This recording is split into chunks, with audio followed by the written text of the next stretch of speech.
देख रहे हैं जी बिजनेस और आपके साथ मैं हूं शिल्पा। प्रधानमंत्री मोदी आज रेडियो कार्यक्रम मन की बात करेंगे। मन की बात का 17वां संस्करण आज सुबह 11 बजे प्रसारित होगा और इस बार रेडियो कार्यक्रम में सचिन तेंदुलकर और शतरंज खिलाड़ी विश्वनाथन आनंद भी उनके साथ होंगे। इस मन की बात में प्रधानमंत्री आगामी बोर्ड परीक्षाओं को लेकर छात्रों को सुझाव देंगे और इसके अलावा देश के कई मुद्दों पर भी वो अपनी मन की बात कर सकते हैं। इससे पहले के कार्यक्रमों में पीएम नशे की लत, किसानों की समस्याओं, भ्रष्टाचार, लड़कियों की संख्या, खादी को बढ़ावा देने और सड़क दुर्घटनाओं में होने वाली मौतों को लेकर अपने विचार जनता के सामने रख चुके हैं।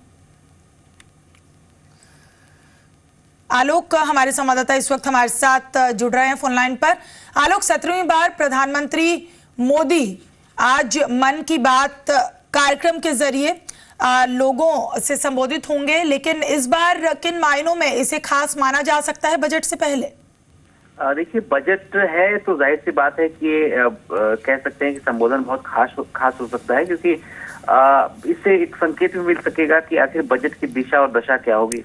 इसका जो अहम मुद्दा है वो तो यही है कि स्टूडेंट्स जो बोर्ड एग्जाम्स में देने जा रहे हैं उनको संबोधित करेंगे और जो चुनौतियां होती हैं इस वक्त बोर्ड एग्जाम्स को लेकर छात्रों के मन में जो चिंताएं होती हैं, जो कंफ्यूजन होती हैं, उसको लेकर प्रधानमंत्री उन्हें एक तरह से कह सकते हैं राहत देने की कोशिश करेंगे कि एक ये बेहतर वक्त होता है जब आप सही तरीके से एग्जाम देके और सही तरीके से इस रिजल्ट को दे सकते हैं। लेकिन कुल मिलाकर देखें तो ये जो संबोधन है इसमें साथ साथ सचिन तेंदुलकर भी हैं, विश्वनाथन आनंद भी हैं, जो अपने अपने क्षेत्र के माहिर लोग हैं। वो जाहिर सी बात है बच्चों को ये बता पाएंगे जो बोर्ड एग्जाम की पढ़ाई लिखाई सब ठीक है, साथ ही साथ जो एक्स्ट्रा करिकुलर एक्टिविटीज हैं ये तमाम चीजें देश जीवन में किस तरह से मुकाम अपना हासिल किया जा सकता है, इसको लेकर एक तरह से कह सकते हैं कि एक दिशा देने की कोशिश होगी। और साथ ही साथ ये उम्मीद भी की जा सकती है कि जो जेएनयू में हो रहा है, जो एक छात्रों से जुड़ा हुआ ही मुद्दा है, छात्रों की सोच कैसी होनी चाहिए, छात्रों का जो कह सकते हैं कि देश के प्रति किस तरह की जिम्मेदारी होनी चाहिए, किस तरह का फ्रीडम ऑफ एक्सप्रेशन होना चाहिए, इन सब मुद्दों पर भी प्रधानमंत्री हो सकता है कि बात करें, क्योंकि एक बहुत ही गंभीर मुद्दा है, बहुत ही कह सकते हैं कि ज्वलंत मुद्दा है। तो इन सब मुद्दों पर भी छात्रों को प्रधानमंत्री एक कह सकते हैं कि सकारात्मक सोच के साथ आगे बढ़ने की प्रेरणा दे सकते हैं। शुक्रिया इस तमाम बातचीत के लिए आलोक आपका।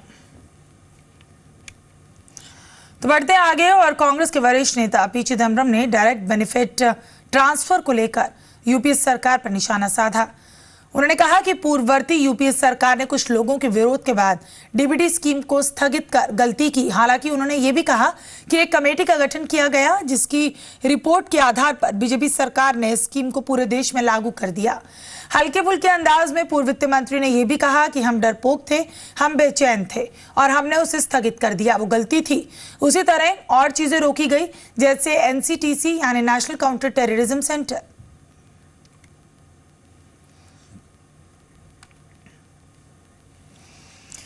तो साल 2015-2016 के आर्थिक सर्वेक्षण में सब्सिडी वाले सिलेंडर्स की संख्या 12 से घटाकर 10 करने की सलाह दी गई। इस वक्त हर परिवार को 14.2 किलोग्राम के अधिकतम 12 एलपीजी सिलेंडर सब्सिडी रेट पर करीब 420 रुपए में मिल सकते हैं, जबकि मार्केट रेट इस वक्त 575 रुपए है। सर्वे में कहा गया कि एलपीजी सिलेंडर की सब्सिडी को तार्किक किया जाए और सब्सिडी रेट पर ज्यादा से ज्यादा 10 सिलेंडर ही दिए जाएं। आपको बता दें, पिछली यूपीए सरकार ने सितंबर 2012 में सब्सिडी वाले सिलेंडर्स की अधिकतम संख्या साल में 6 कर दी थी और फिर जनवरी 2013 में उसे बढ़ाकर 9 किया गया।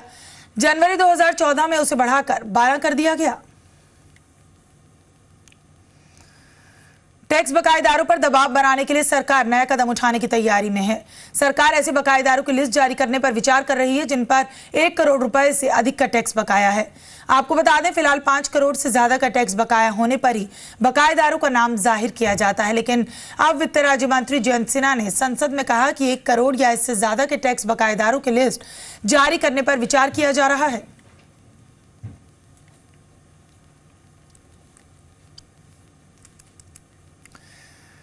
पूर्व टेलीकॉम मंत्री दयानिधि मारन को एयरसेल मैक्सिस मामले में स्पेशल कोर्ट ने समन भेजा।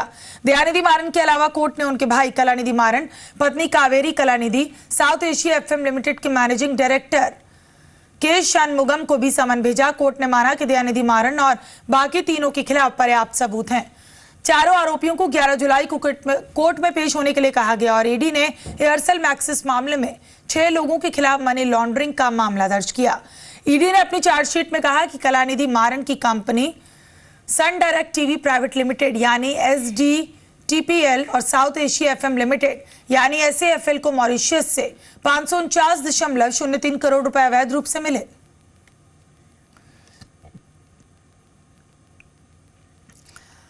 तो मॉर्गन स्टैनले ने देश की सबसे बड़ी ई-कॉमर्स कंपनी फ्लिपकार्ट की वैल्यू 27% घटा दी।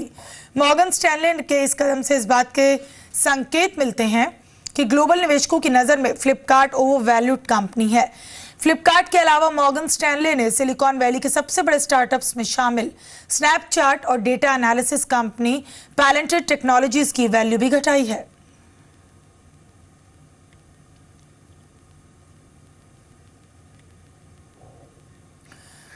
जी media corporation limited today group की company today merchandise private limited और today retail network private limited में हिस्सा खरीदेगा। जी मीडिया कॉर्प ने हिस्सेदारी खरीद को सैद्धांतिक मंजूरी भी दी।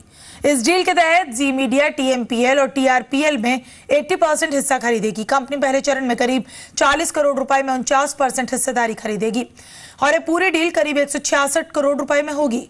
आपको बता दें 4 सालों में 80% हिस्सेदारी खरीदी जाएगी। AP पावर ट्रांसमिशन कॉर्पोरेशन ने रिलायंस पावर को कृष्णापट्टनम में लगाए जाने वाले अल्ट्रा मेगा पावर प्रोजेक्ट से निकलने के लिए एग्जिट प्रपोजल मांगा।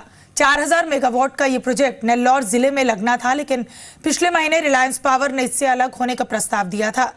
रिलायंस को यह प्रोजेक्ट 2007 में अलॉट हुआ था, लेकिन कंपनी इसे शुरू नहीं कर सकी, इसलिए रिलायंस ने इस प्रोजेक्ट से अलग होने का फैसला किया। आंध्र प्रदेश सरकार ने प्रोजेक्ट के लिए दी गई रिलायंस पावर की बैंक गारंटी की 300 करोड़ की रकम जब्त कर ली, जिसे लेकर दोनों के बीच कानूनी मामला चल रहा है। तो रिलायंस इंडस्ट्रीज की सब्सिडरी कंपनी रिलायंस रिटेल ने चार्ज सर्विस के लिए 2 स्मार्टफोन लॉन्च कर दिए। कंपनी ने 2 स्मार्टफोन LYF Wind 6 और LYF Flame 1 को लॉन्च किया। LYF Wind 6 की कीमत 7,090 रुपए और LYE Flame 1 की जो कीमत है वो 6,490 रखी गई। दोनों स्मार्टफोन देश भर में 1,20,000 स्टोर्स पर मौजूद होंगे। LYF Wind 6 और LYE Flame 1 में क्वालकॉम स्नैपड्रैगन चिपसेट और 1 GB की रैम है। तो अपने जमाने के सुपरस्टार रहे राजेश खन्ना के बंगले आशीर्वाद को तोड़ा जा रहा है। आशीर्वाद के नए मालिक ने इसे तोड़कर अपने मन मुताबिक बनाने का काम शुरू कर दिया। राजेश खन्ना ने फिल्म आशीर्वाद की कामयाबी के बाद इसे अभिनेता राजेंद्र कुमार से 3.5 लाख रुपए में खरीदा था। राजेश खन्ना की मौत के बाद बंगले का मालिकाना हक उनकी बेटियों ट्विंकल और रिंकी के पास आ गया। बाद में बंगला अल कार्गो लॉजिस्टिक्स के मालिक शशि किरण शेट्टी ने करीब 90 करोड़ रुपए में खरीद लिया। नए मालिक शेट्टी ने बंगले को तोड़ने और नए कंस्ट्रक्शन के लिए BMC और दूसरी एजेंसी से मंजूरी हासिल की। माना जा रहा है कि बंगले को तोड़कर यहां नई बिल्डिंग बनाई जाएगी। हालांकि एरिया कोस्टल रेगुलेशन जोन में होने की वजह से बहुत अधिक कंस्ट्रक्शन की इजाजत मिलना मुश्किल है।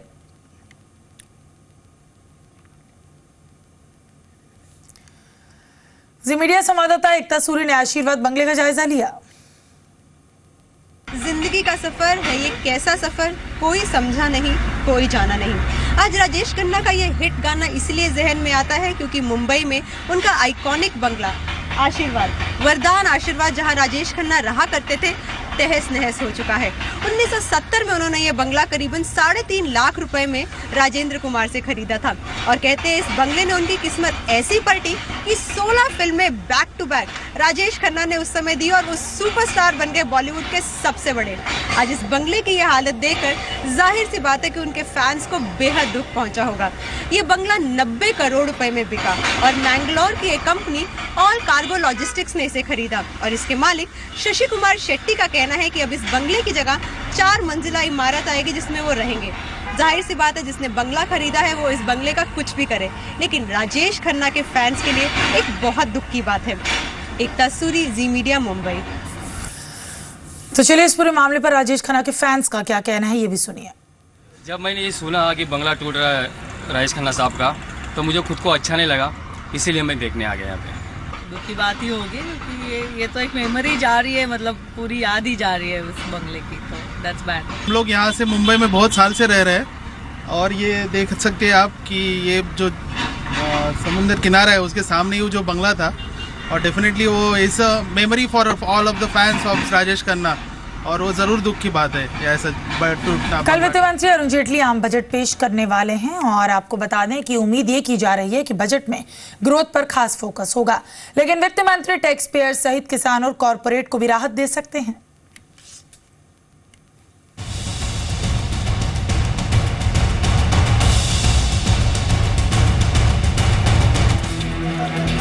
वित्त मंत्री के बजट पिटारे में क्या है ये तो सोमवार को ही पता चलेगा, लेकिन आम लोगों को उम्मीद है कि ये बजट उनके लिए अच्छे दिन लाएगा। टैक्स पेयर्स ने वित्त मंत्री से बड़ी उम्मीदें लगा रखी हैं, तो शेयर बाजार और किसानों को भी उम्मीद है कि बजट में उनके लिए भी कुछ खास होगा। जी मीडिया को मिली एक्सक्लूसिव जानकारी के मुताबिक वित्त मंत्री इनकम टैक्स छूट की सीमा बढ़ाकर 3 लाख रुपए तक कर सकते हैं। पहली बार घर खरीदने वालों को वित्त मंत्री होम लोन के पूरे ब्याज पर टैक्स छूट दे सकते हैं। साथ ही हाउसिंग में लॉन्ग टर्म कैपिटल गेन्स में भी राहत देने की तैयारी चल रही है। लगातार 2 बार सूखा झेल चुके कृषि सेक्टर के लिए भी वित्त मंत्री के पिटारे से काफी कुछ निकलने की उम्मीद है। हालांकि सरकार सस्ते प्रीमियम वाली फसल बीमा योजना लॉन्च कर चुकी है, लेकिन उम्मीद है कि वित्त मंत्री बजट में किसानों की कर्ज की दिक्कतें दूर करने के लिए बड़ी घोषणा कर सकते हैं। सिंचाई सुविधा बढ़ाने के लिए बड़ी योजनाओं का ऐलान हो सकता है। साथ ही सूखे के लिए बदनाम इलाकों के लिए मुफ्त प्रीमियम वाली बीमा योजना का भी ऐलान हो सकता है। वित्त मंत्री फर्टिलाइजर सब्सिडी में लीकेज रोकने के लिए डायरेक्ट बेनिफिट ट्रांसफर स्कीम का ऐलान कर सकते हैं। बजट में कॉर्पोरेट टैक्स कटौती का रोड मैप भी आ सकता है। वित्त मंत्री ने पिछले बजट में कॉर्पोरेट टैक्स को 30% से घटाकर 25% करने का ऐलान किया था। इस बजट में वित्त मंत्री इसके रोड मैप की घोषणा कर सकते हैं। इसकी शुरुआत स्पेशल इकोनॉमिक जोन यानी सेज से हो सकती है। इकोनॉमिस्ट्स उम्मीद कर रहे हैं कि वित्त मंत्री बजट में रिफॉर्म्स के बड़े ऐलान करेंगे, लेकिन लोगों की नजर तो सिर्फ इस पर है कि जेटली के पिटारे में उनके लिए क्या है। ब्यूरो रिपोर्ट, जी मीडिया।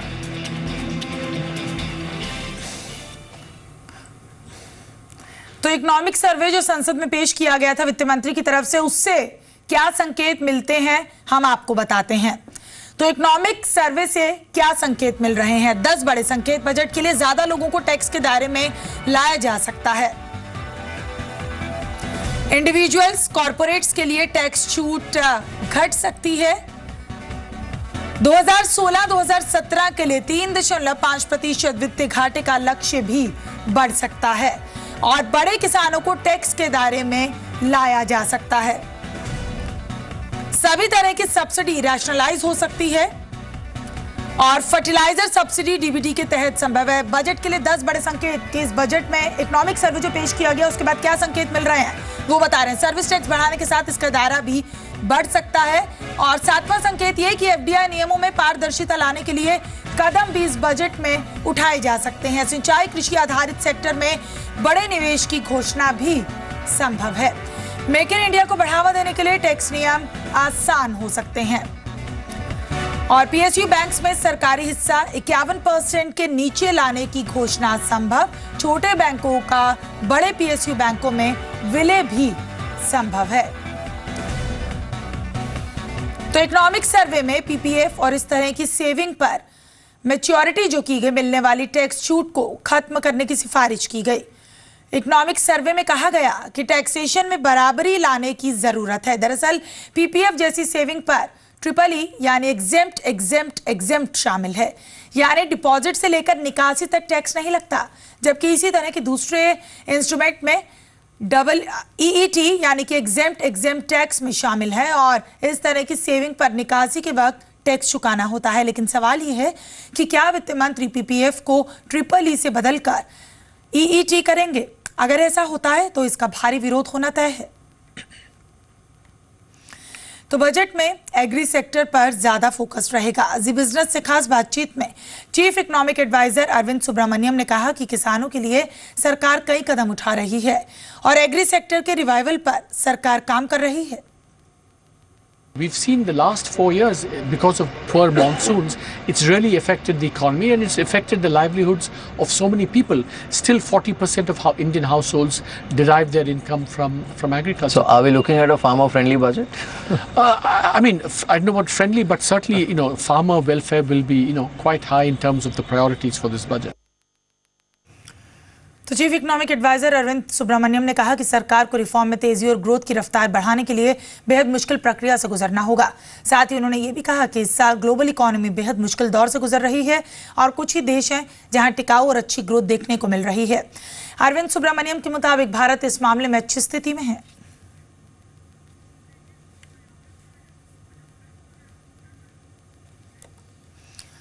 नीति आयोग के वाइस चेयरमैन अरविंद पनगड़िया ने भी कहा कि वित्त मंत्री बजट में टैक्स रिफॉर्म्स के वादे को पूरा करेंगे। जी मीडिया से खास बातचीत में उन्होंने कहा कि सरकार की इकोनॉमिक पॉलिसी सही रास्ते पर है।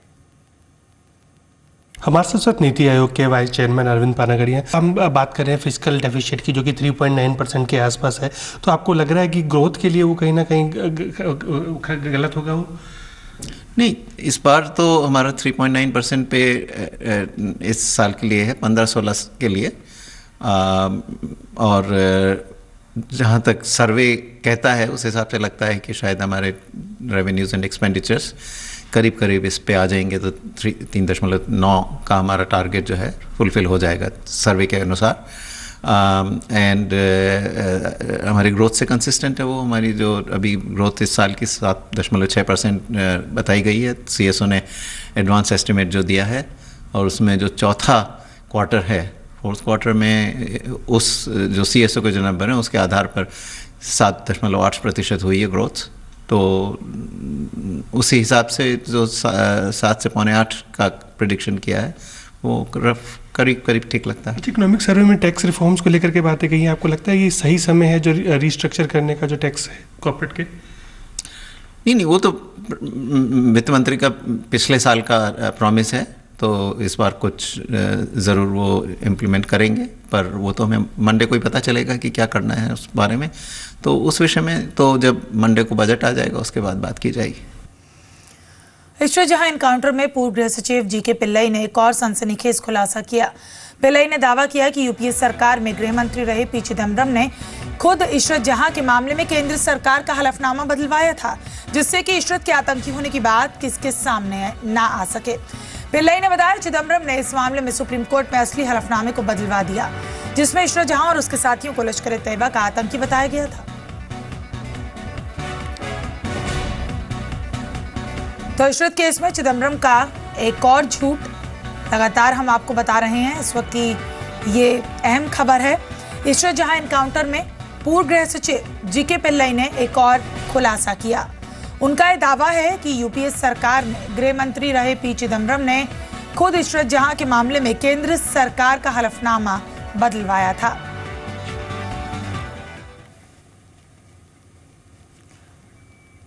और इससे इशरत के आतंकी होने की बात किसी के सामने ना आ सके। और पिल्लई ने यह भी बताया कि चिदम्बरम ने इस मामले में सुप्रीम कोर्ट में असली हलफनामे को भी बदलवा दिया, जिससे इशरत जहां और उसके साथियों को लश्कर तैयबा का आतंकी बताया गया था। तो फिलहाल न्यूज लाइव में इतना ही। दीजिए इजाजत। नमस्कार।